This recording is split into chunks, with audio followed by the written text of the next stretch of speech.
Hello everyone, my name is Utrishat Bosumtari and I scored 95.8% in the 10th board examination.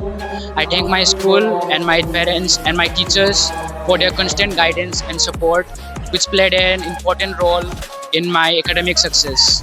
I would like to advise my juniors to be consistent in their studies. Being consistent is more important than being motivated.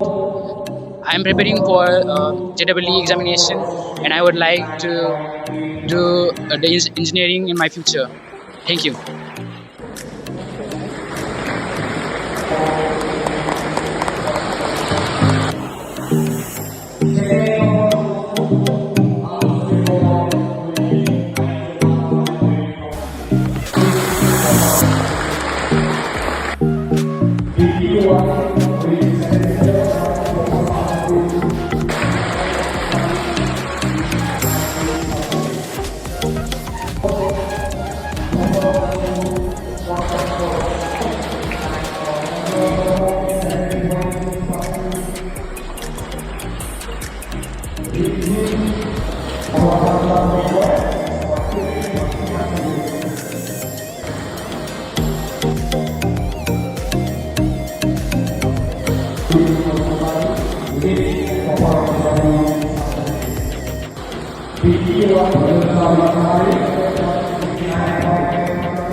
Lilina Polboyani, Mark Akil. Now we will work with translation. So I Mark Akil. Now we will work with translation.